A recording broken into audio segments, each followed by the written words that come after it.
And welcome everybody to episode 20 of Comic Confidential, the weekly podcast where we bring you the week's comic-related news, views, and reviews. I'm your host Troy, and with me as always, you wouldn't like him when he's angry or hungry, the incredible Bulk, Kade. Oh, did someone say steak?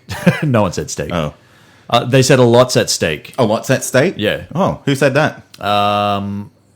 Jesus. Jesus. He did. Passion of the Christ #2 coming out soon. Coming out soon. Pash Harder is what I think it should be called. Wow. Passion of the Christ 2, Pash Harder. Or Damn. 2 Passion, 2 Christ was another one that was suggested. Yes, I did see that. Yeah. I actually had to look around because I thought that might have been the real title. I was like, that's the fucking worst. Can you imagine that? Oh, that'd be great. Mel Gibson, if you're listening, mate, you've got your title. Just pick one of the two. Yeah, email us at comicconpod@gmail.com. Yep. We'll help you out, mate. Yeah, just expect a royalty check. As we expect a royalty check. Yeah. Right? That's right. Anyway. How have you been? I am rooted. Really? Yes. Why? Oh, I've been hulking out with my green thumb today. Yeah. Yeah. What does that mean? Means I put in a garden. Did you? Yeah, and I feel like homely as fuck. Oh, well, that's great. Yeah. That'd be exceptionally great if this was a fucking gardening podcast, but it's not. It's not. But, that's good. I'm glad you got out there. You got a bit of sun. You're looking very red. I'm feeling very fucking sunburnt. Excellent. And dehydrated. Just don't pass out while we do this. I can't promise you. Okay. Thanks to everyone who listens, subscribes, and reviews to the show. You guys are absolutely fantastic. Want to, take some time out to mention that you can follow us. I'm losing it today, man. I'm absolutely lost. Who was in the sun all day, me or you? Facebook is a thing that you can follow us on at Comic Confidential Podcast. Why don't you take over? You can also follow us on Instagram and Twitter at ComicConPod. I see we've got a YouTube here that's still not up and running. Thanks, Dennis. It will be. It will be. And we've also got the website, comicconpod.com. Also, if you want to support the show, jump on our Patreon. That's patreon.com/ComicConPod. Got Do some it. cool shit.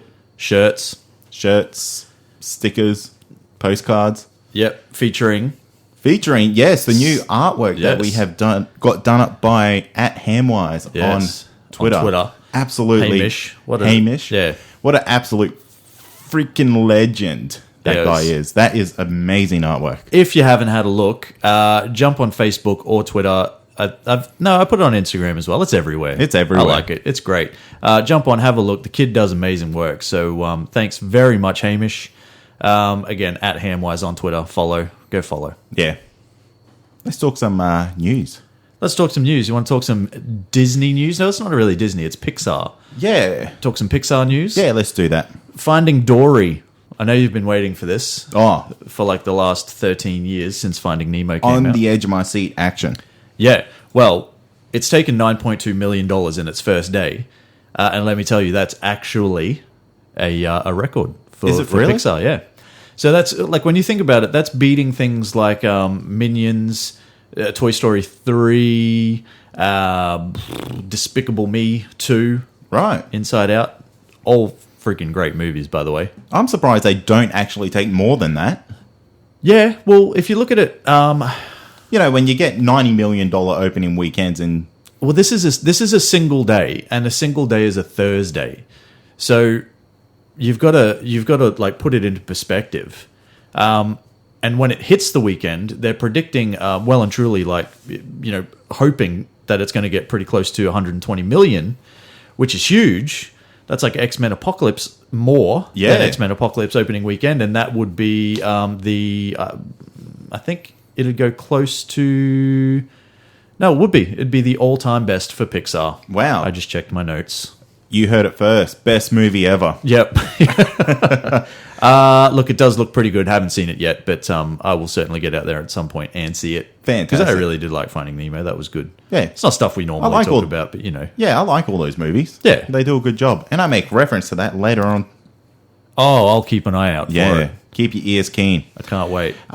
Stuff that we do talk about. The stuff we do talk about is The Walking Dead. Indeed. And it's been leaked that multiple deaths have been recorded. Yeah. So no other leaks can happen. Yeah, exactly. So they've recorded 11 separate death scenes for each one of the characters that was captured by Negan, which I think is really ingenious. It is. It's going to be that's really good. Except I think that's a poor use of resources.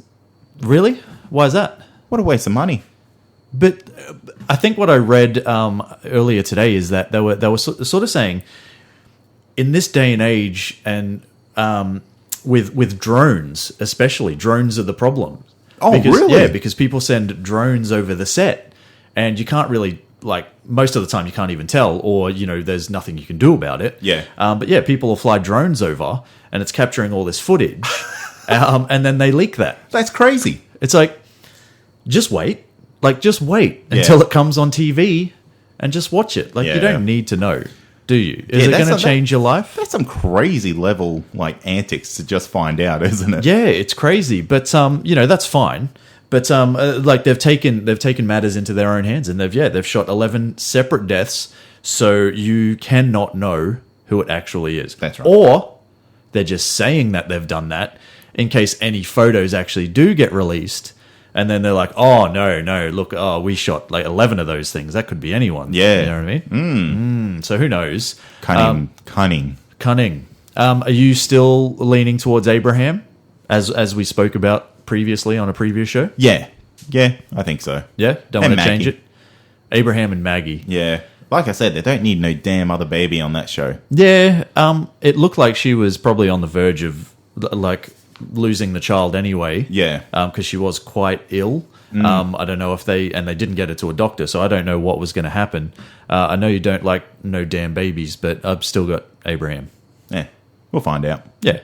Abroham, as I like to call him. Abroham. Let's talk about some release dates for the CW, because this is more stuff that we talk about, and we're looking forward to this, because right now we've got 2 shows that are on. And I fucking hate one of them.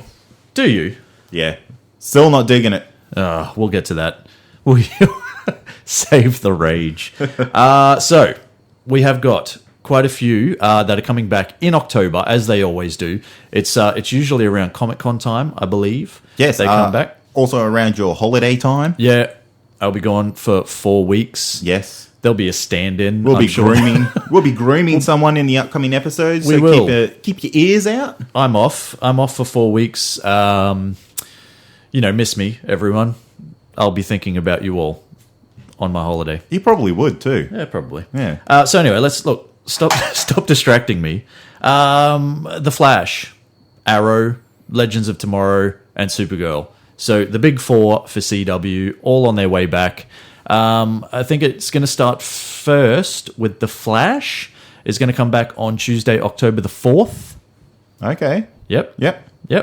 That's going to be followed by Arrow on Wednesday the 5th.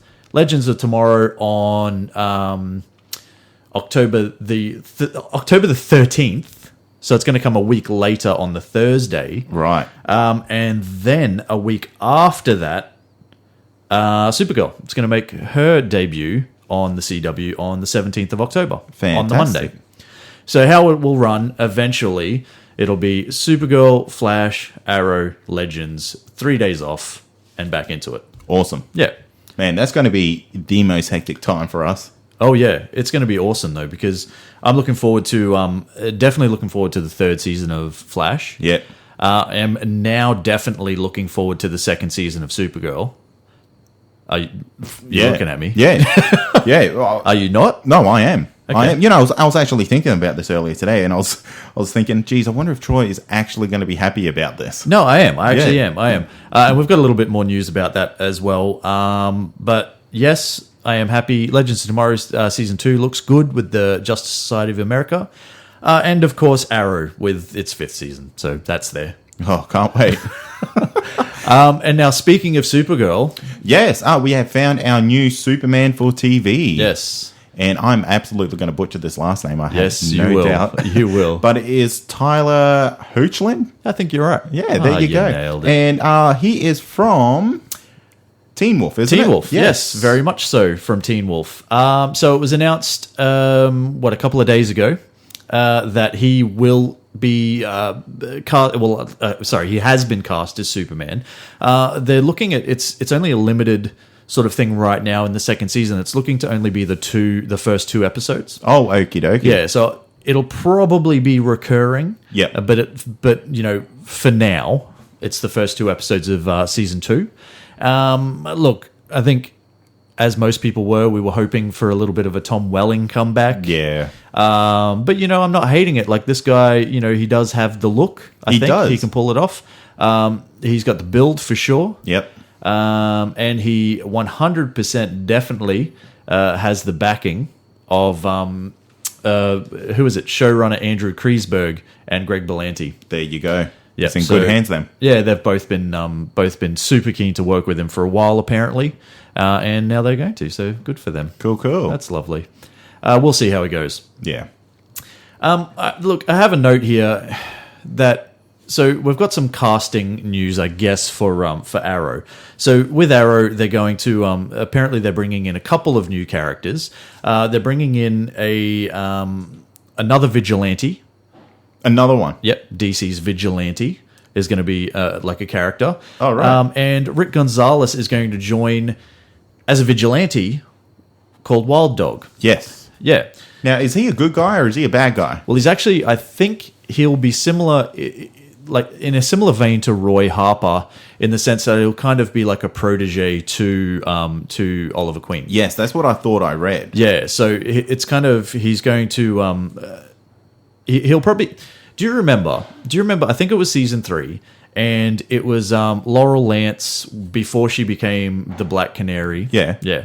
And she was training with a guy, the boxer. His name, who I can't remember what his actual name was. It was the Panther. No, it's Wildcat. I know Wildcat, that, yeah. but I don't know his actual name. Okay. I honestly thought these were the same character. The way they've kind of announced it, it seems like it's almost exactly the same thing. But I'm pretty sure that guy died. Or something, or maybe he just disappeared. Yeah, I think he might have just disappeared. Can't remember. They had Wildcat. They're bringing in Wild Dog. I have to ask a question if they're related. Maybe they are. I honestly don't know. But yeah, that's happening. So we're going to have like 17,000 vigilantes on season 5 of Arrow, which would be fun. Oh, fantastic. Still no idea what they're doing by the sounds of it. Well, yeah, we'll see. Look, I think they're going to have taken everything on board. From everything that I've seen and read so far, like they're you know... Apart from, there's going to be flashbacks. They won't be to the island, but there'll still be flashbacks. Yeah. But I think for the most part, they seem like they're listening, because it seems like they were pissed off with the way it went as well, like most of the actors as well. Not pissed, but you know, they wish it had have gone a different way. Looks like it's going to go that way. We'll see what happens. Most exciting news of the day, Donald Glover has joined the cast of Spider-Man Homecoming. Your main man. My main man. I am very excited. This is really good. It's really good casting. It's unannounced as to who he will be. Fans are sort of hoping for an announcement that he'll be Miles Morales. That'll be the fucking stupidest thing ever. Look, you just got a brand new Spider-Man and you want to bring in his like the person who takes over. Yeah, but I mean... fuck it. Fuck that. If you thought that, you're a fucking dickhead. Oi, you can't say that. I mean, you can swear. You can swear. That's fine. Don't call people dickheads. They don't know any better. But I see what you're saying. I know what you're saying. Yeah. Look.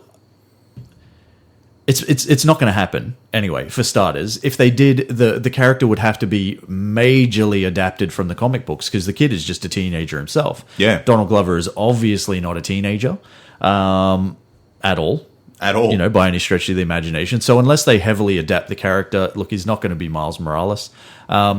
Even if they did, it'd just be the character. Like, you'd never see him, you know, don the mask or anything like that. But I think, you know, we've just got Tom Holland. You're right. Yeah. There's no need to bring in somebody who will potentially, you know, take over in the future or whatever. Yeah. But who knows who it will be. I love the guy. I loved him in Community. I'm a big Childish Gambino fan as well. Look, let's see. 2017. Bring it on. July 7th, I believe. So anyway. Put that in your diary. Do it.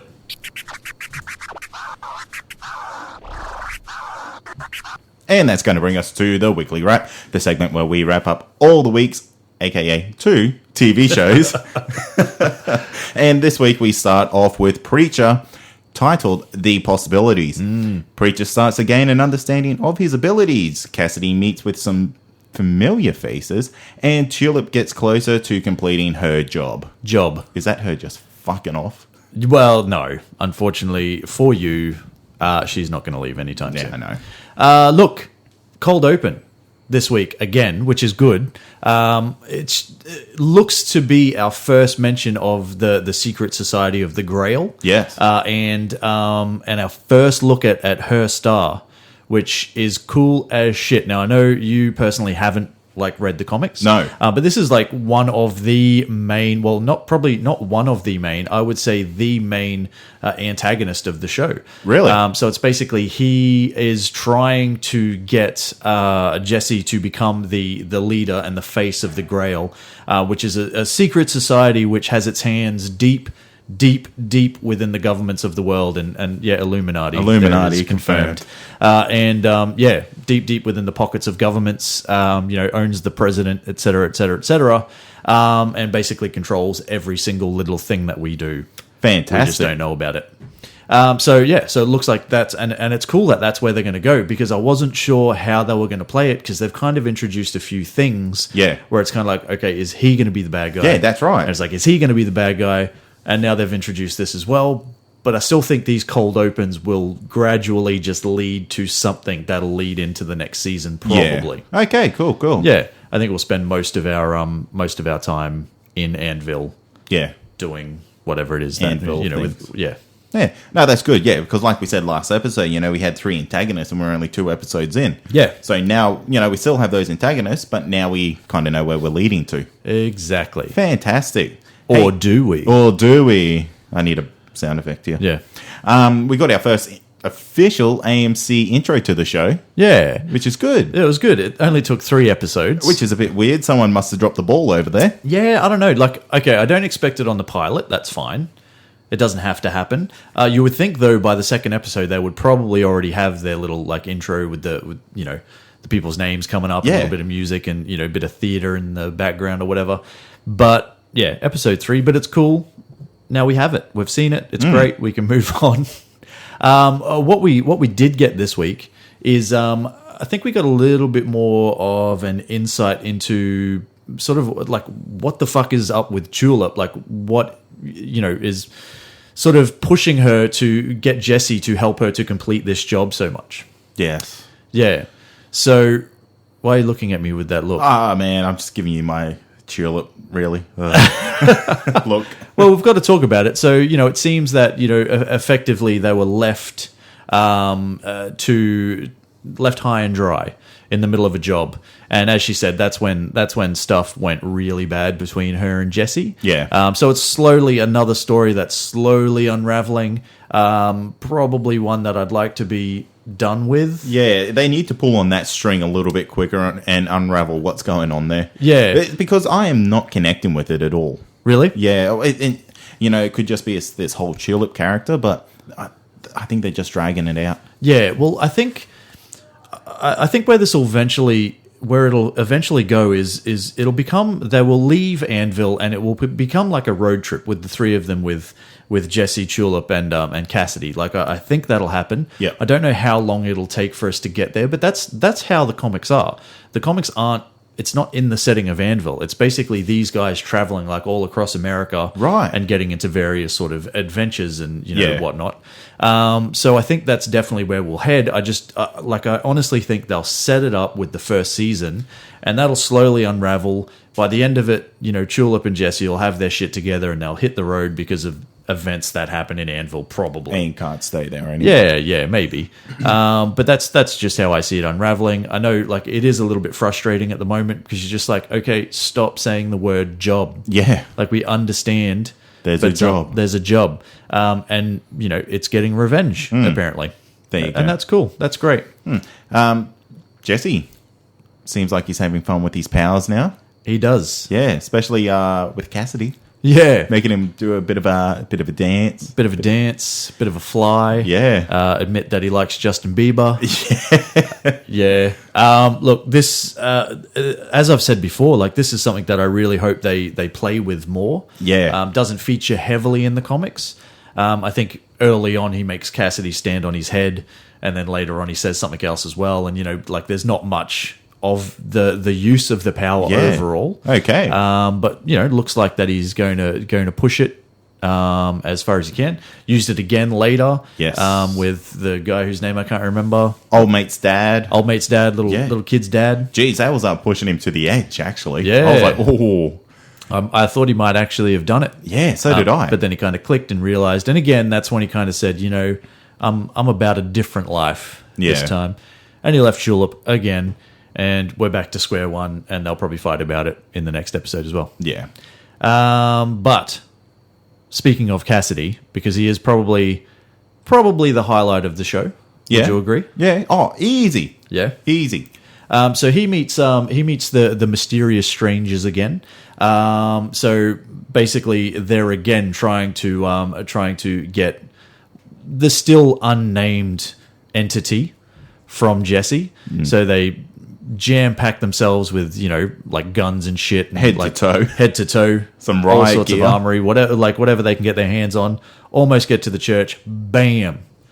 Cassidy just runs them both over with a van. And then, it's kind of like they finally get to have a chat, and he finds out, I think it's the first mention of the fact that they're actually from heaven. Oh, really? Yeah, so we do, Fior and DeBlanc, it would seem that they definitely are. There you go. Which is cool. Awesome. We got what else happened? Well, we got a little bit more of Odin. Yeah, a little bit of Odin Quincannon, I guess. Definitely weird. Yeah, he's on another level, this guy. Yeah, he is. And, if I can... My biggest frustration with this show is it seems to be a whole bunch of really cool little scenes put together that are very, very, very slowly unfolding into some sort of story. Yeah. And I know we're only 3 episodes in, and that's fine. But as far as this episode in particular, great episode, a lot of fun, but nothing really happened.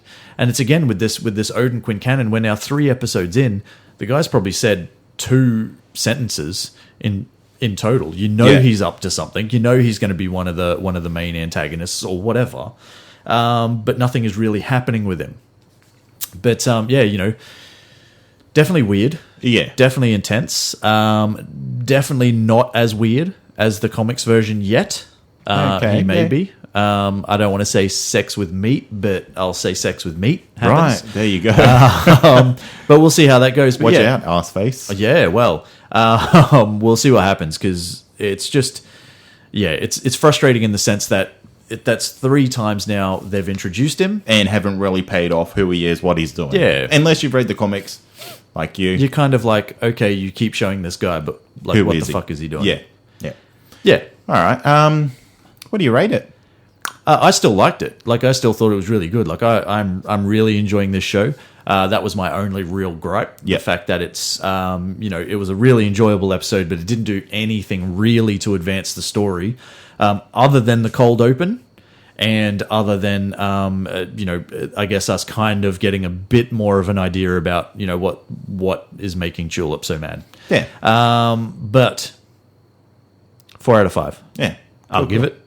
What about you? Yeah, I'll probably meet you there. I'm enjoying it. You know, it's showing Jesse's powers. Yeah, and I think that's really going to pay off quite well. Yeah, I just want to know like where they're headed with it. Like, what is his purpose that he keeps saying that he has? It's like it's to save the town, but like, what does it mean to save the town? Let's just get things moving a little bit more. Let's push them out a little bit quicker. Some of these stories, but it returns next week with Monster Swamp. Awesome. So let's see what happens. Yeah, that's going to take us to Outcast, titled "I Remember When She Loved Me." Yeah, that's nice. It is nice. So in this episode, Kyle struggles with his inner demons. Reverend Anderson gets an army, and a new stranger comes to town. You kind of alluded to it earlier. So unleash upon me. This had to be the slowest episode of TV I've probably ever seen in my life. Really? Yeah. Just so slow moving. I mean, it had its flashbacks to when Kyle was a kid. Yeah. And, they're interesting. Yeah. But, man, get some feet, show. Get Really? some traction. See, I kind of disagree because I understand that it was a bit more of a slower paced episode, but I think like what this show does so well is it builds tension and then it just it just unleashes this like freaky demon shit on you. Yeah, it's enough to sort of keep you interested. It's I like guess. your typical horror movie. It just builds up that intensity until that last moment, and then yeah. I don't need that every week. Yeah, okay. Well, we'll see. It's only 2 episodes in. It seems to have, like, especially for this episode anyway, it's removed itself, like, a large part from the comics, probably to give us more insight into Kyle's relationship with his mother, which, you get no real sort of indication of other than the fact that she was crazy and possessed by a demon and used to abuse him, like, in the worst ways. Yeah. But yeah, it's a little bit more of an insight into his relationship with his mother. Yeah. It's interesting, but I don't know. I don't know if it was necessary. It's kind of like For a whole episode. Yeah, did he need to bring her home and do all that sort of stuff, only to realize that he has already sort of expelled the demon or whatever. Yeah, and she is like he is. Maybe because he helped her, or that's just how she is afterwards. Who knows? It probably didn't need to happen. No. But it did, and I like it. I like the show. I like the tone of the show. The pacing is a bit slow, but I don't mind it for this particular show. Okay. Yeah, fair enough. I guess. It's just my opinion. Reverend Anderson gives a little bit of a hellfire and brimstone type sermon. Yeah, absolutely rips into people. Rips into people. That sort of real sort of like God-fearing type of sermon. Church is not a choice or something. It's kind of compulsory type of thing. Yeah, it's like, fuck you, man. Yeah, this guy went at him, and basically he gathers some old women, I guess, into what he calls Anderson's army, which is basically, I guess they're there to help bring people back to the church and reach out and stuff like that. Now, this is something that I didn't think they needed to do. This whole thing was a little bit dull. Yeah, I don't really think it's anything we should have really focused on for too long. Personally, I think they should have focused more on the weird sort of goings on in the woods. Yeah. With the what were they, like raccoons? It looked like being like nailed to trees. All that sort of stuff. That's an interesting story point. Do that. Yeah, do that. Don't follow some old ladies. Yeah, yes, it looks like Reverend Anderson is probably on the verge of getting some action. Which is nice for him. Yes. But I think, this is like that other storyline with Chief Giles and Kyle's sister. No, I don't even know the relationship properly. Yeah. But the other guy. See, that's the show not telling you. Yeah. It's kind of, I think if I remember correctly, it's his kind of like adopted sister's husband. They're not actually related, but they grew up in like a foster home together. Right, okay. If that makes sense. If I've got that right. Yeah, brothers from another mother type of basically, thing. Yeah, exactly that. But yeah, so that whole the whole action in the woods, that's what they really should have focused on, finding that like that busted ass caravan. Yeah. Or whatever you want to call it. But, whatever. It'd be interesting to see though, like how many of these of the citizens of Rome, I guess, are actually infected by these demons, because it seems to be, I reckon, and I might know a little bit more than others say, because I have read the comics. But one of those guys. Yeah, look, and I don't mean to say it like that, but it does give you an indication as to where the show's going. Yeah, of course. At least one of the ladies in that in the little group of Anderson's army is probably possessed. Oh, she's a mole. She's a mole. Which one? The old one. The old one. Yeah, I don't bloody know, mate. Yeah, but anyway, whatever. Well, here's one thing that I really took from this show, this episode, was that Kyle's still coming to terms with his relationships with these demons, and I guess as am I, and based on the last scene especially, is the guy possessed himself? Yeah, it seems like it. Maybe. I guess it raises a couple of questions. Especially that last scene, it's kind of like, yes, is he possessed? Did the demon take over him? What exactly is an outcast? That's what I want to know. Like, when are we going to get to that and find out? Yeah. And why is it that his bodily fluids seem to hurt these people so much? Yeah, that's weird. Blood, tears, things like that. Haven't really sort of delved into it too much. But it does, he seems to, slowly coming to terms with what's going on. He's slowly figuring this shit out. So. But the biggest thing that happened in the whole episode was the fact that Brent Spiner showed up, and it looks to be the guy who's going to be the main bad guy in this one. So who is he? I don't know. He could be Satan. Could be some sort of devil, like a lead demon. Who knows? Right. Do you know who Brent Spiner is? No. He was Data from Star Trek Next Generation. Don't know? No. Just shaking your head at me? No. No idea. Why do we do this podcast together, man? I don't know, man. Anyway, look, he looks the goods. I think, I'm kind of glad that they've added a human element to the threat, rather than it just being like demon here, demon there. Well, it's not even demon though. It's kind of like black, like slimy, stuff. misty sort of. So there needs to be some sort of like human face to actually bring some real sort of so you can drama. Connect, so you can connect with what's actually going on. Exactly. So I'll let you rate it then, because obviously you didn't have a good time. No, I'm going to give this a 2 out of 5. Wow.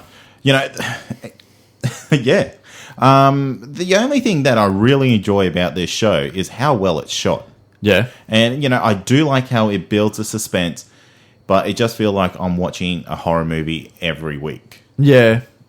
Okay. I get this is a horror TV show. Yeah. It doesn't need to run the same way as a horror movie does. Yeah, but I get what you're saying, but they do have to build tension, build drama, and we're only 2 episodes in. Yeah, absolutely. So, we'll see. You can say The Walking Dead is a horror TV show. Yeah. That does a much better job of doing this. It pushes its story along. It hasn't got an end goal, but the story still goes. Yeah. Okay, that's fair. And the first season did move along fairly quickly as well. Yeah. But they only had 6 episodes to do it in, so, Well, yeah, maybe Ryan Kirkman is just dragging this out because, has he got a full season for this? Yeah, I think so. Shit. Yeah, it's all good to go. New episode is actually out right now as we record. So look forward to that tomorrow, okay? I can't wait to go watch it. Me personally, though, I really like this show. I like where it's headed. I like, again, like you said, I like the way it's shot. I like the way the characters are portrayed. I gave it a 4 out of 5, and I'm looking forward to the next episode, which is All Alone Now. So I guess I'll be talking about that next week, because you're a sad dude.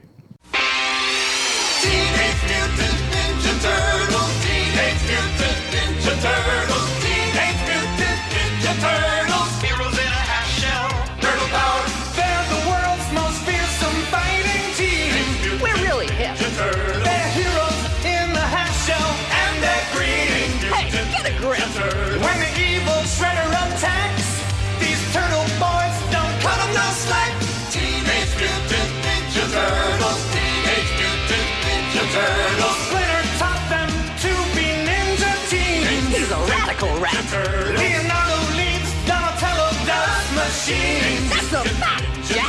Raphael is cool but rude. Give me a break. Michelangelo is a party dude. Teenage Mutant Ninja Turtles. Teenage Mutant Ninja Turtles. Teenage Mutant Ninja Turtles. Heroes in a half shell. Turtle power. So this week, Kade and I revisited our childhood and took to the cinemas to watch David Green's latest live action adaptation of the Heroes in a Half Shell, Teenage Mutant Ninja Turtles 2, Out of the Shadows. Today, we're going to discuss a lot of things. What did the movie do right? What did it do wrong? Did we even like it? And most importantly, does it live up to its 1980s and 1990s predecessors?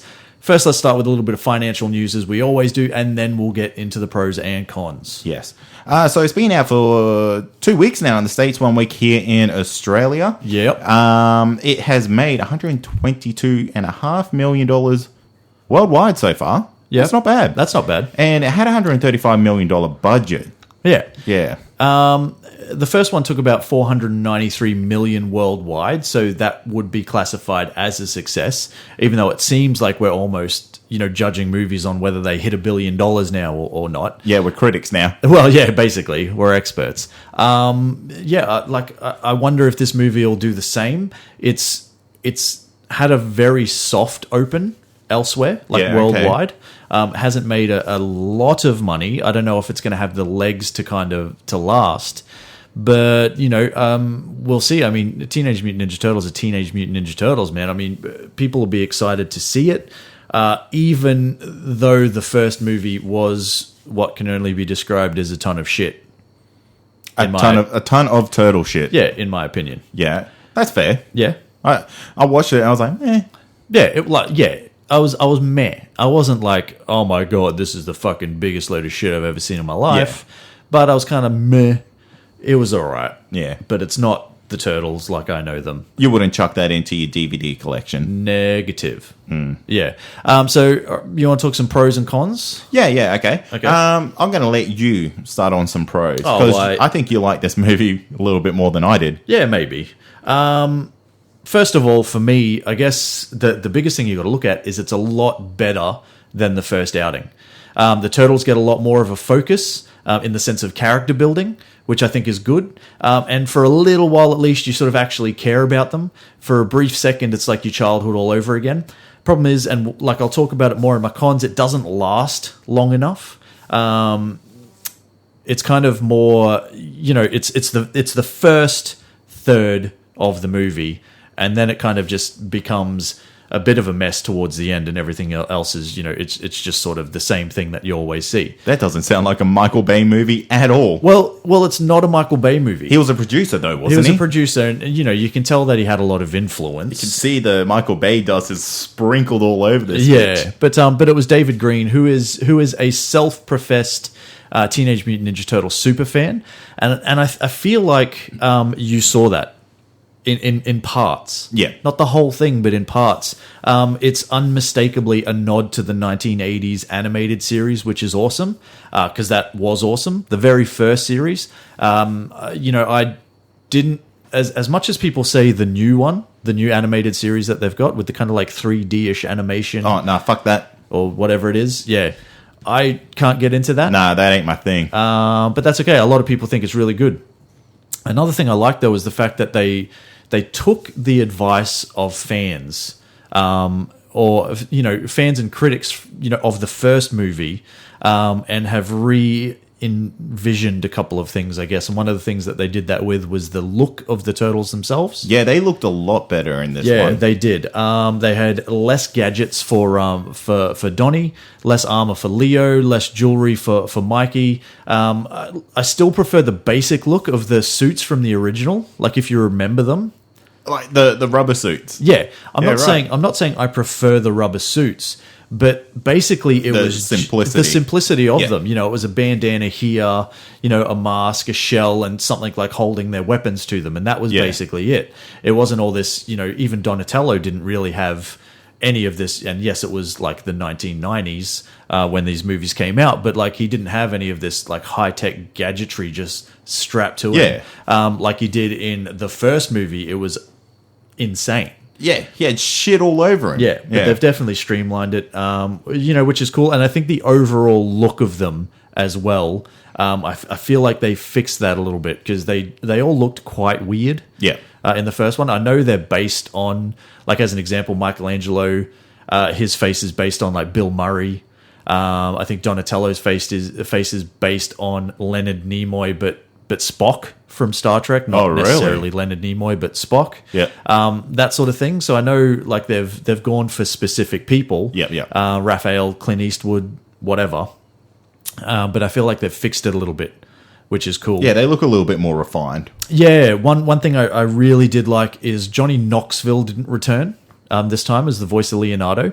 So the way it was done in the first movie, Pete Plozek was the motion capture actor, and Johnny Knoxville provided the voice. Yeah. This time around, it was Pete Plozek doing both. And I think it kind of, Johnny Knoxville has a fucking weird voice. He does. And, you know, I don't think it's Leonardo who is the leader of them. It's you know, it's not the right fit.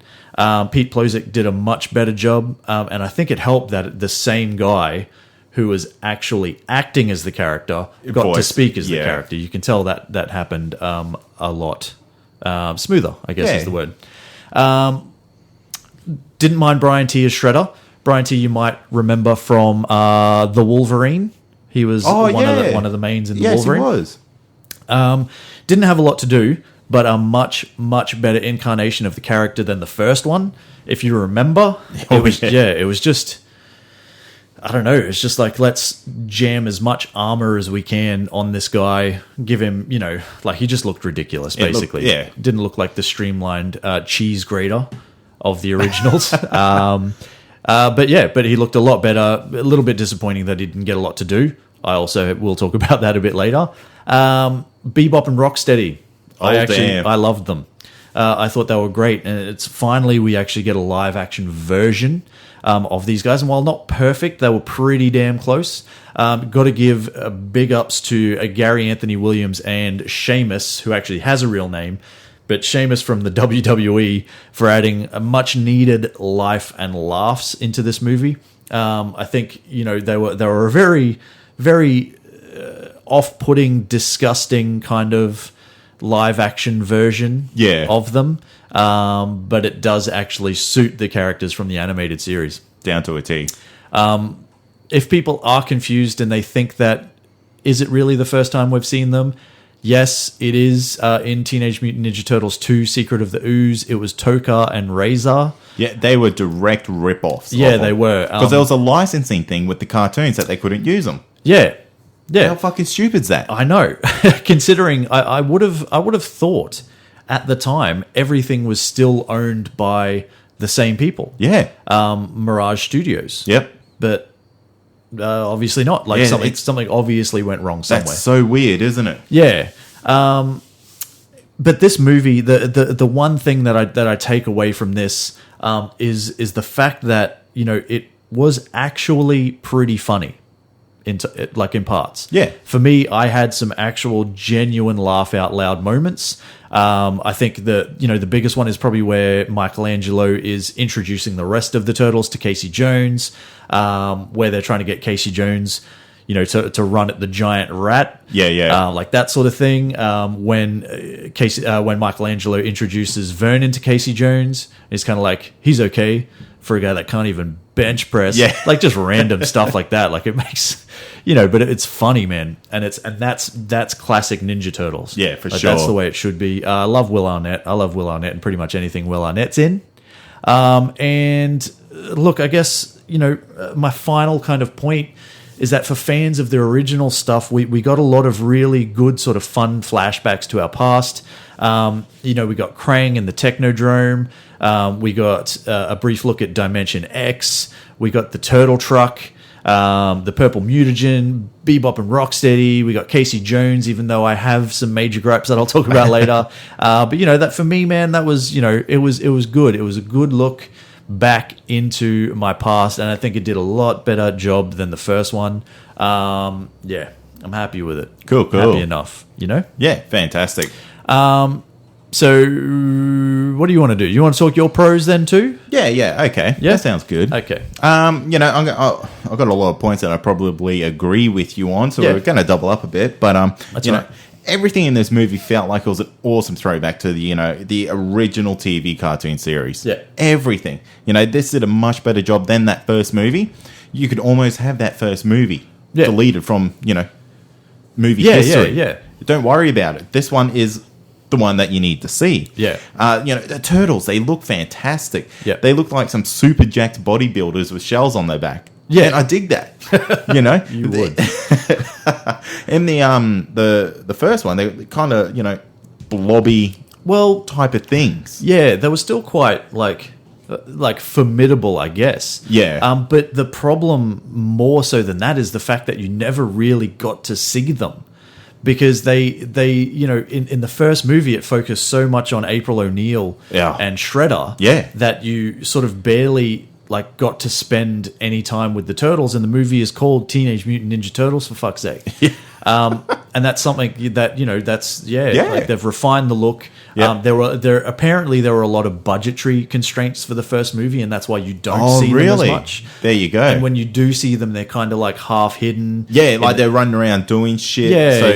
Yeah. That makes sense. Yeah, so that's why I think the looks they look so much better this time around. Yeah, it's because they actually had the money to spend. Yeah, and it shows. Yeah, they look fantastic. They're absolutely polished down to a T. Yeah, dig it.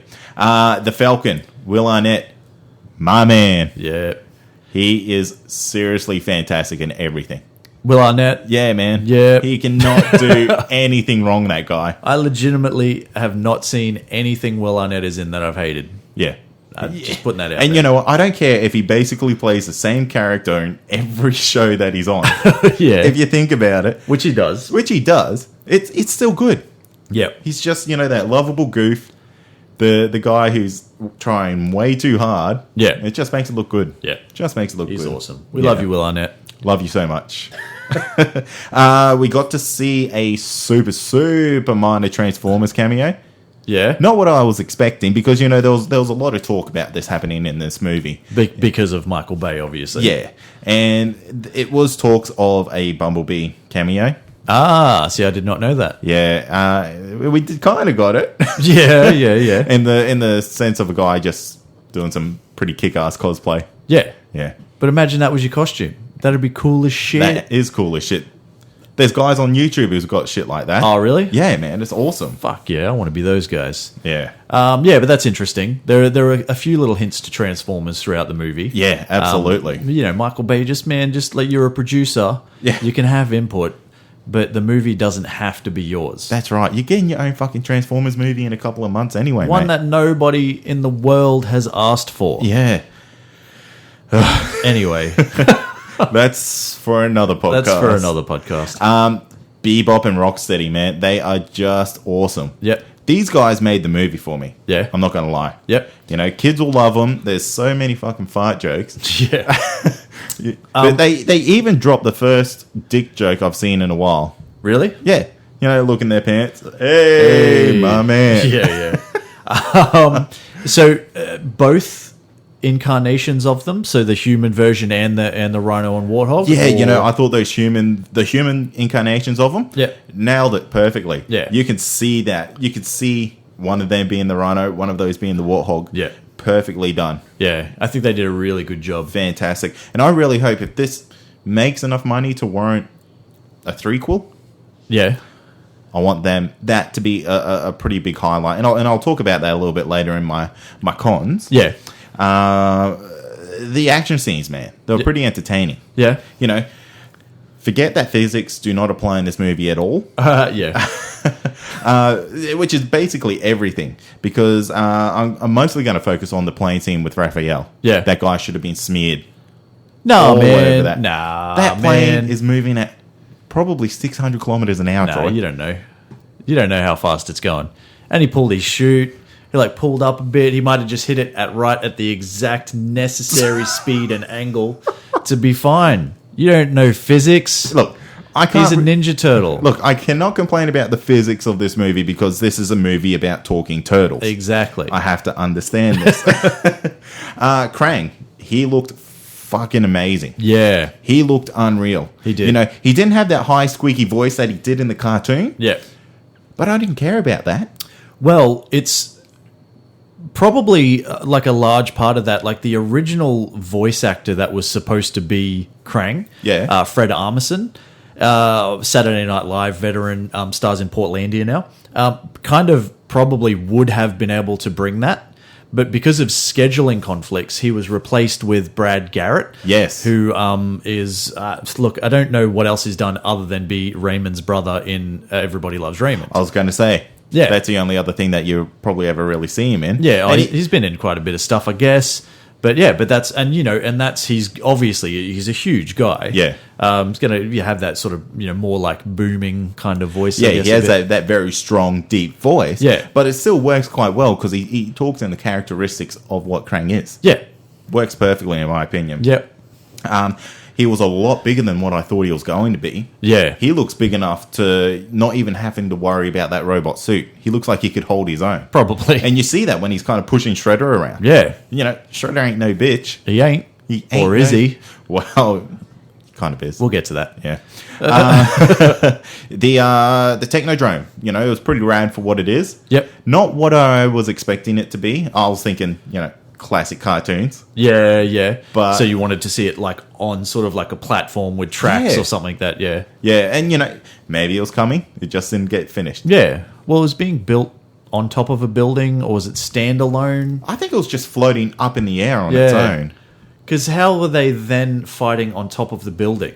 because they jumped on some floating pieces to go get to No, it. no, I get that, but like, was the thing creating itself around the building, or did it just not have a bottom? No, they were like in the middle of the ship. It looked like the top of a building. Maybe it could have been. Who knows? Someone let us know. I thought they were in the ship. Yeah, okay.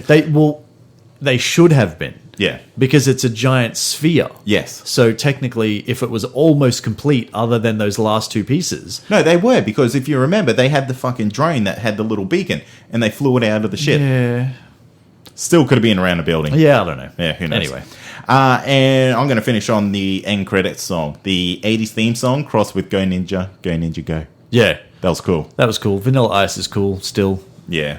If you're an '80s baby, he is cool.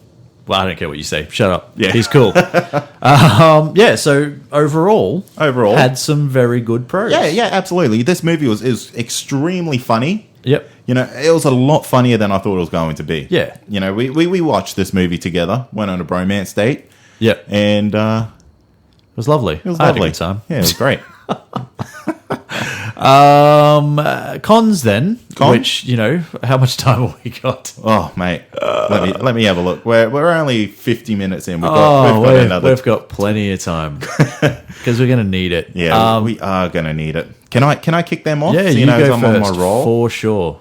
Now there was just way too much movie logic going on. Yep. Just way too much. And look, I understand it's aimed at kids, Yeah. but man, kids aren't really that silly, are they? Are they? Oh God, They Let's might hope be. not. Yeah. And- Some adults are. yeah, some adults are. Look, I'm gonna start off with April. Yes. You know, she's wearing in the start of the movie, she's wearing these full length pants. Yep. Cracking onto the fucking stupidest scientist in the world. Well, yeah. Is he though? Yeah. He What's his is. name? Baxter something? I can't remember. Yeah. Sorry. That's all right. But in the next scene, like, she's literally wearing a skirt. Yeah. What is going on there? Yeah. Yeah. Like, we kind of both looked at each other and it's like, well, no.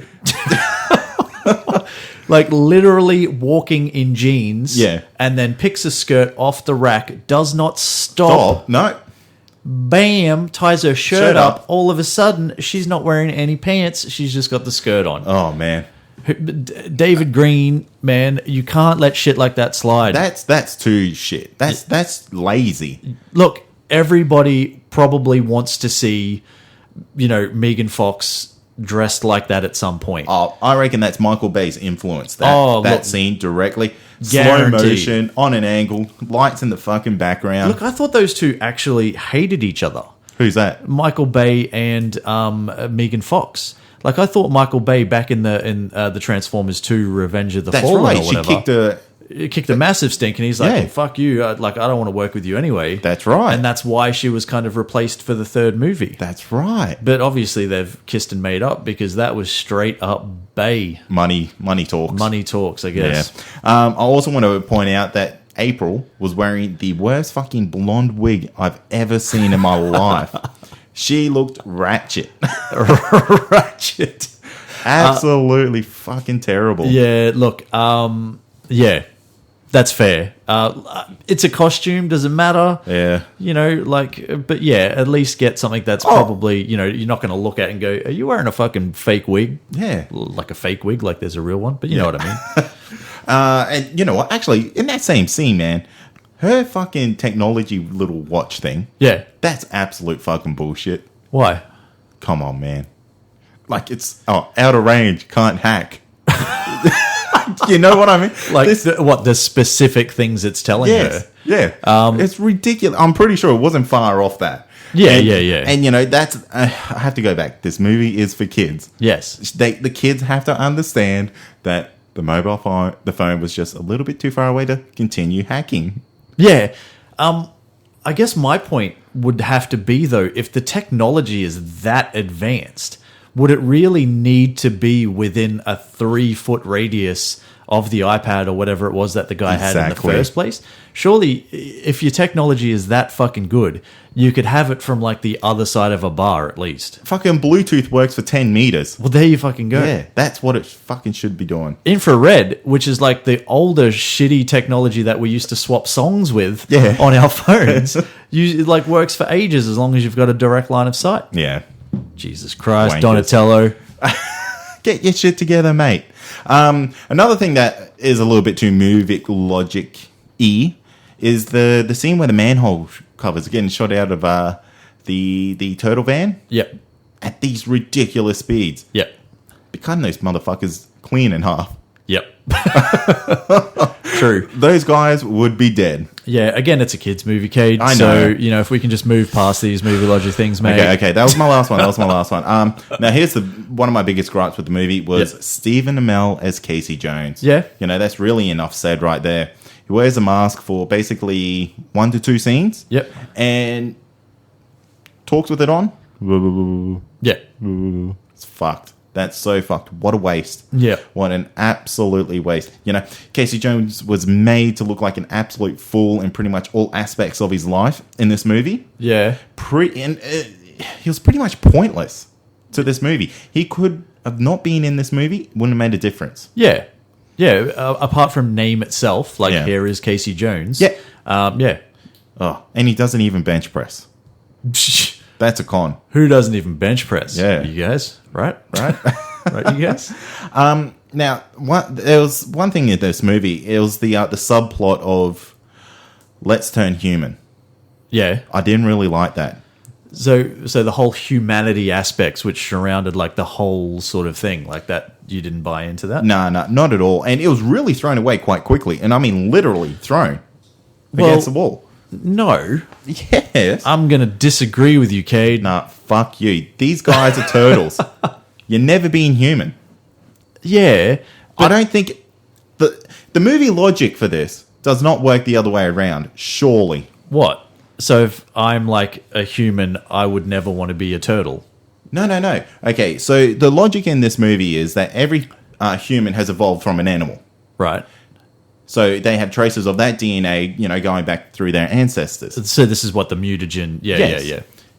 These turtles did not fucking mutate from humans. Yeah. So that shit won't work. Reverse evolution, Cade. It's a thing. Look it up on Wikipedia. You fucking dickhead. I didn't mind it. Like, I think it was kind of, you know, and it was played on a little bit in the original movie as well, in the 1990s movie, and it was the same character. It was Raphael as well, who was kind of struggling with his acceptance of, you know, like having to sort of hide and, you know, just wanting to be accepted as normal. Yeah. But I think that speaks volume, and it doesn't speak volumes, but it speaks to a lot of people in regards to like really just wanting to be accepted. It's like you want to be able to you know, step out of the shadows and into the limelight and kind of, you know, and be accepted for who you are, not what you look like. I think it's lovely, man. I think everyone just needs to stop being wankers and just like everyone. Well, it's not that if only bloody hard, it was mate. that easy. Yeah. All right. You know, I've got a continuality issue Yeah. from the last movie. Yeah. Now in the last movie, we see these turtles. They get shot and they're basically bulletproof. Yeah. These guys are scared of getting shot by the cops. Well, Are they? It's the impression that I really got from that. Or do they just not want to, like, cause trouble? Do they not want to have to, fight these police officers? Actually, now that I think of it, they still could be bulletproof. Maybe they just don't want that shit bouncing off in everyone. Exactly. Ah, there you go. Answer my own question. Yeah, Fuck you, there Troy. you go. Well, fuck you too. Now, one thing that I really, really wish was more in this movie was Bebop and Rocksteady fighting the turtles. Yeah. Unfortunately, we only get the one scene where they're in the Congo, I think it is, over Brazil. Yeah. Fighting in the plane, fighting down the river. And that was it. Yeah, and they don't even really fight down the river. No. They're kind of just, they're all juggling the thing with the mutagen or whatever it was that was in it, sorry. Yeah. Like that other piece to the friggin' thing that opens the dimension. Like, I don't know science, man. But yeah, like, you're right. Yeah, that's it. Rocksteady shoots down the plane, hopping in the fucking tank. Yeah. How does he not kill those people in the cockpit? Well, because... It's a kids' movie, Troy. Because That's it's a why. kids' movie, Kate. Fuck. All right. Yeah. All right. But yeah, no, that would have been really good if we got more of those characters. 100% agree. Yeah. How did April defeat... is it Karai? Karai. With a goddamn suitcase. Yeah. This is second in line to Shredder. Yeah. I don't think a suitcase is going to cut it, mate. April has been secretly training with the Ninja Turtles, though. And remember, according to this movie logic, she is actually the one who, like, had the turtles as a child. So maybe she's, like, got some sort of crazy, like, ninja connection that she doesn't know about. Yeah, maybe like she's mutating. Yeah, she's, like, mutating into a turtle backwards. I don't know what's happening, man. But you're right. It was fucking stupid. Yeah. Now, I'm going to talk about an absolute waste of a character here. Yes. Talking about Shredder. Yes. Why did they even bother bringing him into this movie? Yeah. His existence was purely to introduce Crane. Yeah. And that's it. Did absolutely nothing else. Yeah. Oh, mate. That really disappointed me. Yeah. And, the way they dealt with him at the end was a complete injustice to the character.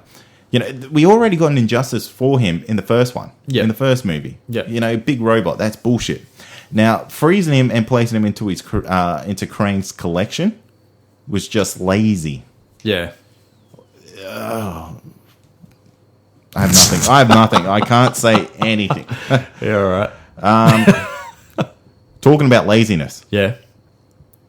The final battle scene of this movie was almost the same as the last movie. Yeah. Yep. In the last movie, they battled a big robot on the top of a skyscraper.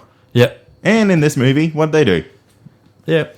They fight a big robot on top of a spaceship. Yeah, which I thought was a skyscraper. Yeah, or a skyscraper. So, there you go. And look, very, very good point. I know this movie was aimed at fucking kids from age range from 6 to 12 probably, but come on, man, work on the plot, work on your storytelling. Yeah. Take a leaf out of Pixar's book. Yes. The fact that they can make me want to watch a fucking Toy Story movie and still laugh and still fucking get the whole story, everything's right. Learn some shit, guys. Yeah. A little bit too much spectacle, not enough story. Yeah, that's exactly it. Too much show, not enough go. Yeah. My cons, I guess, look, a lot of them are the same as yours, as they're probably going to be, because I think a lot of people are on the same page with what kind of went wrong with this movie. And I agree with you with the continuity issue, not the continuity issue, sorry, the movie magic issues, for sure. But most definitely, especially the Megan Fox thing. I know you want to get Megan Fox in a mini skirt, right? It didn't even fucking what? It was dead set, just done to get Megan Fox in a miniskirt. Anything else could have been done for her to get this dude's attention. Yep. But it was purely done to get her in a miniskirt, and it was done so lazy that they didn't even bother to check if it made sense as to how she gets into a miniskirt. Yeah. Like, I get it, but fucking, at least have the decency to pay attention. There are a lot of people, man, a lot of editors on these movies and all this sort of shit. I struggle to understand how some of this shit gets through. Especially in this day and age. Yeah, it doesn't make sense. Surely somebody looked at that and went, you know what? That doesn't make any fucking sense. Yeah. Because if we can, we're not movie fucking people. If we can look at it and go, you know what? That is fucking ridiculous. So my only, the only thing I can come up with is that they look at it, they see it, and they're just like, eh, Yeah. who cares? Yeah, exactly. It's just laziness. Yeah, no one's going to notice. Yeah. Whoever's job it is to look out for that stuff needs to get sacked. Yep. That's bullshit. For sure, but there were a lot of those sorts of things, Yeah. throughout the movie, which I thought was disappointing. Shredder and Karai as well. Like, I do agree with you, are both completely wasted, 100% completely wasted, purely used just to introduce Krang. And the one thing that pisses me off though is they don't really explain how either of them survived the showdown from the first movie. They kind of just show up. Yeah. They're just there. And they barely rate as a menace. It's kind of there is literally no reason for them to be there.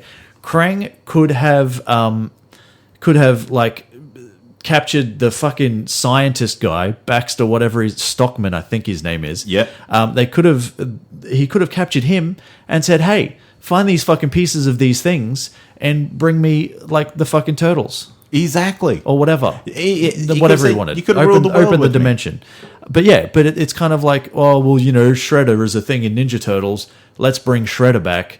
And Karai, well, she's like a part of the mythology as well. So let's bring her back and let's do fucking nothing with them. Let's just waste two fucking really good characters.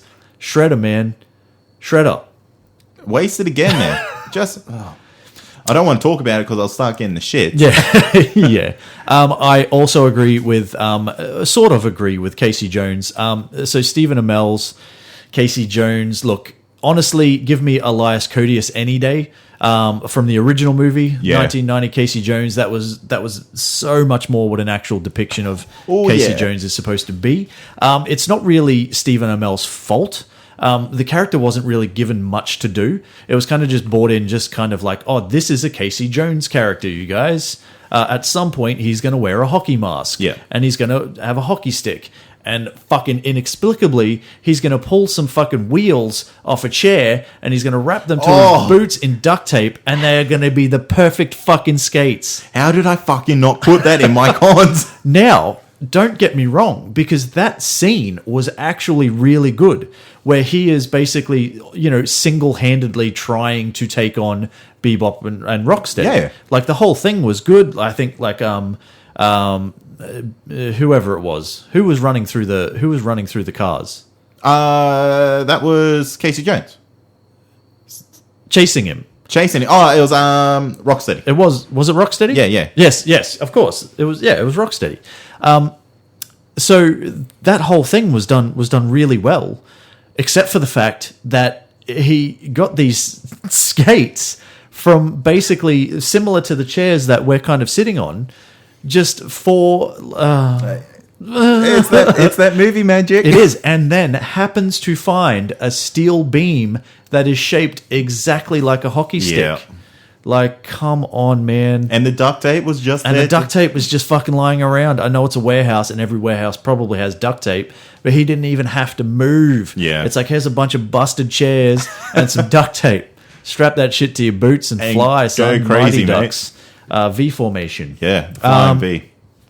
Also, really didn't like his backstory. I thought it was pretty stupid compared to the original one, and the character just didn't seem like it fit overall. So his backstory is kind of like when you kind of meet Casey Jones, he's already a vigilante. His backstory does vary a little bit, but it's kind of like he had a bit of a rough upbringing and kind of decided to become a vigilante. He's a big sports fan, hockey fan, all that sort of stuff, but decides to become a vigilante, to basically stop bullying, as it were. And fight for the little guy, etc., etc. In this one, he's kind of like, he's just like a correctional officer who doesn't really seem to be that good at his job. No, he's fucking terrible at it. Yeah. And that's what I said. He's just made to look like a fucking goof. Yeah. I think the only good thing that he does is he kind of, steals the phone from Captain Vincent, I think, or whatever her name was, from her pocket. Yeah. And that's kind of like, well, that's it. Everything else he did was, why are you even here, mate? Yeah. So, I don't know. Again, it's not Stephen Amell's fault. I like the guy. I think the guy, the guy seems like the nicest fucking dude on the planet. But here you go, Casey Jones, one of the coolest characters, from the Ninja Turtles. Yeah. And you just create him into an absolute nothing who wears his mask once and, is a bit of a joke, really. Also, Krang. So while I loved his look, I thought he looked cool as shit. It was really kind of imagine it like, oh, here's a portal. Hi, I'm Krang. I'm going to conquer your world. And it's, oh no, you beat me, but I'll be back. Like that was it. Yeah. He kind of showed up initially, basically said, I want to take over world, or like Earth or whatever he wanted to do. And then it's kind of built up into this big final battle, and then it's just nothing. It's, it's a waste of a character. It's a character that shows up briefly at the start and then doesn't show up again until the very, very end, and does absolutely nothing in between to justify him being the big bad guy in this movie. Yeah. No, I feel you 100% on that. Yep. Just rocks up, disappears. Yeah. So for me, I think like what this movie lacked for me the most, other than a substantial plot, like a plot that actually made sense, it was kind of like a lack of heart. And while they tried to build a little bit of more character into the Turtles than they did in the first movie, it's just nothing compared to the originals. I think there's a section, there's a scene in the original movie, right? And these are guys in rubber suits, right? Basically, yeah, they're just like martial arts actors in rubber suits, and I think it was Raphael got injured. I think it was Raphael maybe, and Leonardo, and they were keeping him in the bathtub, and like they went to April O'Neil's farmhouse or whatever, and Leonardo was there, and he was kind of really worried about Raphael and what was going to happen to him, and questioning himself as a leader and all that sort of stuff, and did I cause this and all that. Yeah. That with these guys in rubber suits had more emotion in that little section there than this whole movie did, in the entire nearly 2 hours of movie. Yeah, but you see, those movies were in a special time where your storytelling had to be good. Because you couldn't rely on the flashy razzle-dazzle of CGI. But you literally, but you're not even looking at people. Like, that you're looking at just, like, rubber suits and, Yeah. that sort of thing. Like, I understand there's no special effects, but these guys can't pull, like faces like these CGI characters can. Yep. You can't really get a sense of the emotion, but the way it was done so much better than this entire sort of movie for me. That's just for me. That's for you. Yeah. I'll let you have it. Thanks, mate. I appreciate that. And look, for me, and I know a lot of people didn't really like the 90s movies. Like, the original one was kind of looked at as pretty good. The second one, not so much. The third one was legitimately terrible. That's because the first one was actually fantastic.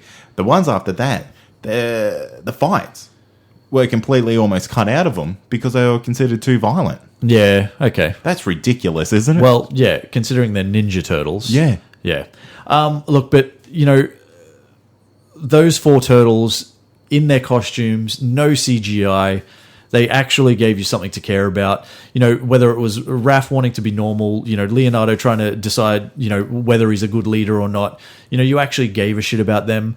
This movie, it's funny and it's bright and action happens. Yeah. But that's kind of it. Mate, no one really wants to see the Ninja Turtles to get all the feels. There's no, but I'm giving you a hot tip. No, but they can though, because they're a family. They're brothers. Do you know what I mean? And they're brothers that are doing everything they absolutely can to save their city.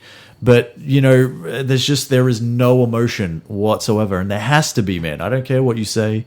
There has to be emotion. Mate, I think you're making this movie way more deep than it needed to be. No, it's just, it's way, way too visually sort of entertaining, but there is absolutely no substance.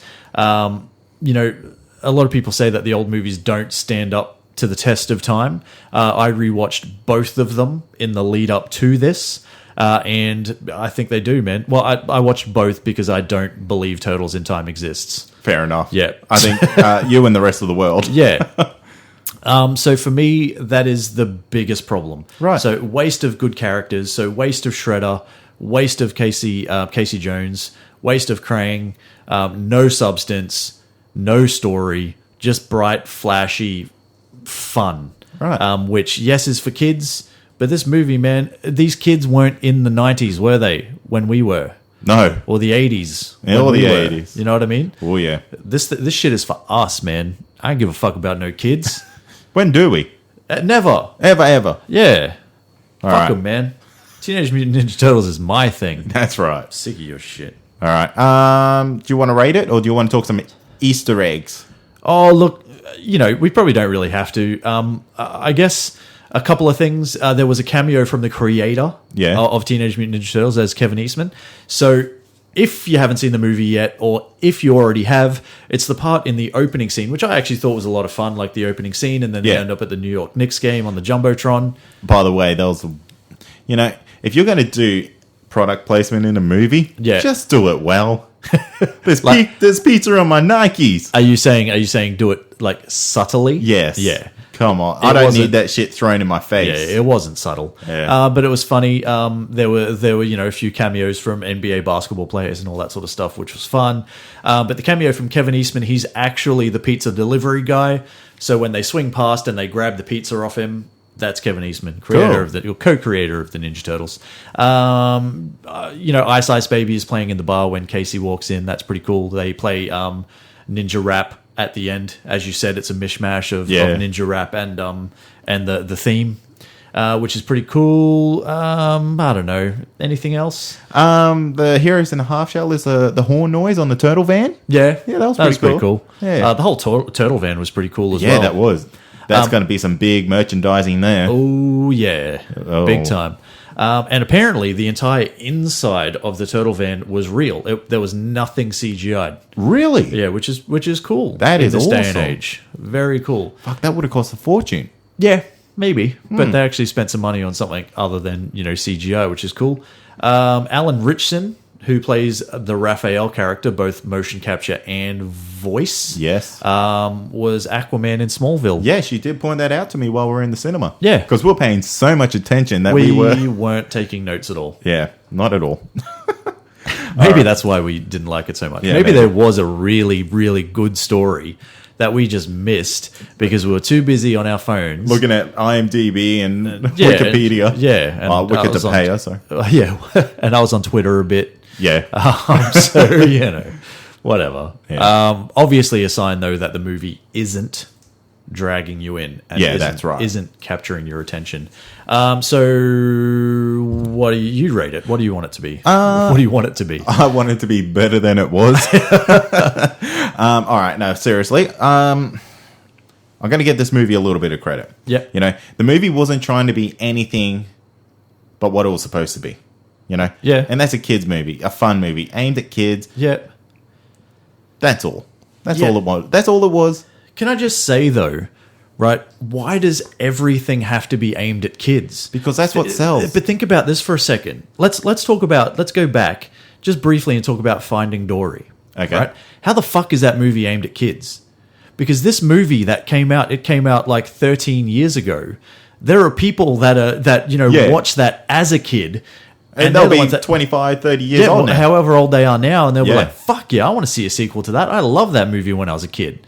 But no, kids these days are the ones that get to go first and like jam-pack the cinemas and shit like that because it's apparently a kid's movie. Yeah. Well, guess what, motherfuckers? We grew up first and we grew up with this shit, including the Teenage Mutant Ninja Turtles. Yeah. So it's ours. So fuck you and you stupid kids. I've said it enough. Yeah, so anyway, what are we talking about? Rating the movie. Sorry. Rating. All right.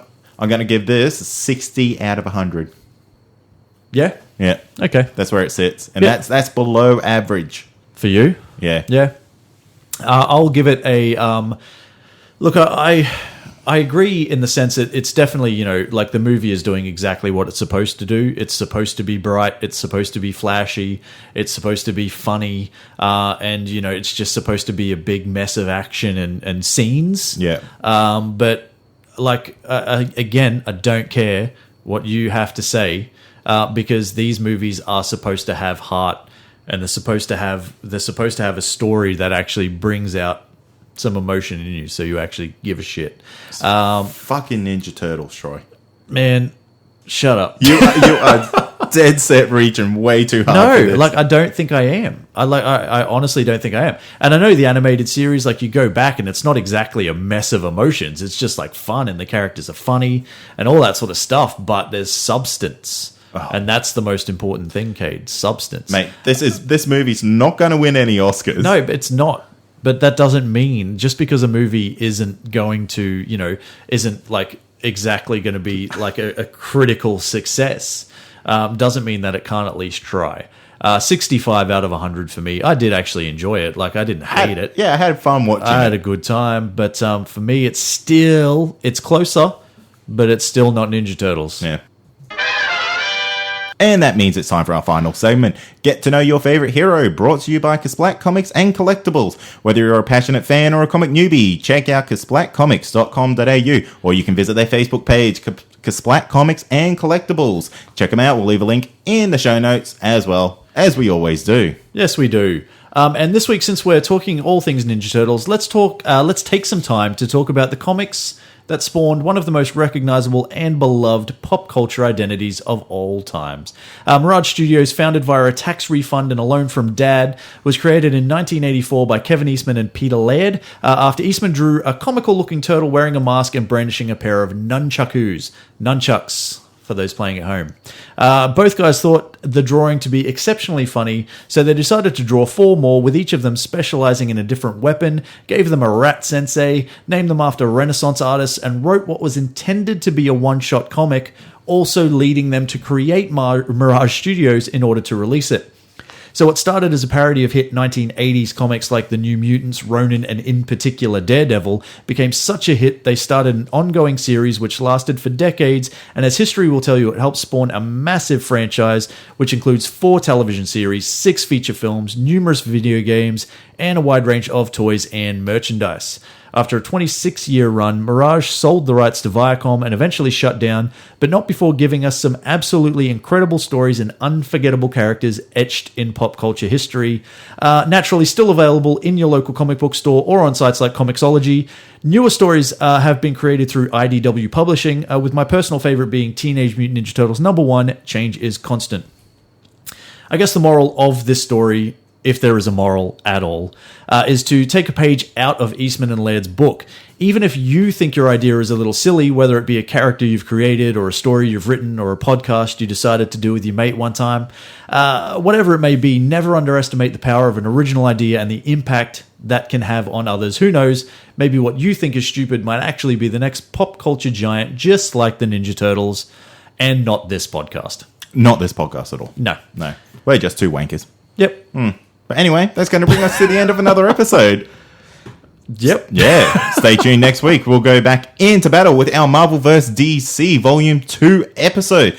You voted for the battlees. The battlees. The battlers. The combatants. The combatants. Yep. And we'll match them up and make them go head to head. Who'll win? Find out next week. I'm actually really looking forward to that. Yeah, that's going to be good. Great. We are going to have a co-host again. We're going to have a third person in the studio with us. We're each going to break down a battle that you've chosen, and it's going to be fun as shit. It's going to be awesome. I really enjoyed that episode last time. Yeah. And even though we had the world's worst fucking technical difficulties that time. Yes, we did, and we'll be minus those technical difficulties this time for sure. Oh, yes, we will. Look, I want to thank everybody who listens, subscribes, reviews, everything that you guys do for us. We absolutely love you, whether it's interacting on Facebook or Twitter, leaving us, a fantastic review like the one that we just got recently from Dr. Hook. Dr. Hook. Yes. 70 on iTunes. So thanks very much for that, mate. Facebook at Comic Confidential Podcast, Instagram and Twitter at Comic Con Pod, YouTube coming soon. Watch this space, and the website at comicconpod.com. Don't forget the Patreon, which is patreon.com/ComicConPod. Pick yourself up some cool merchandise. And a puppy and a unicorn. All of those things are not available. And keep an eye out in the very, very near future. We are bringing you guys a Smallville podcast.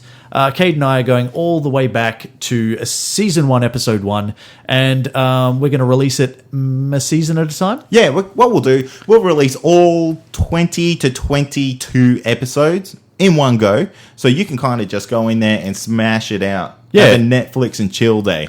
You can, or pick your favorite episodes and see what we had to say about them, because our opinion sometimes, is okay. It's all right. It's all right, but keep an eye out for that. It is coming. In the meantime, thanks for listening.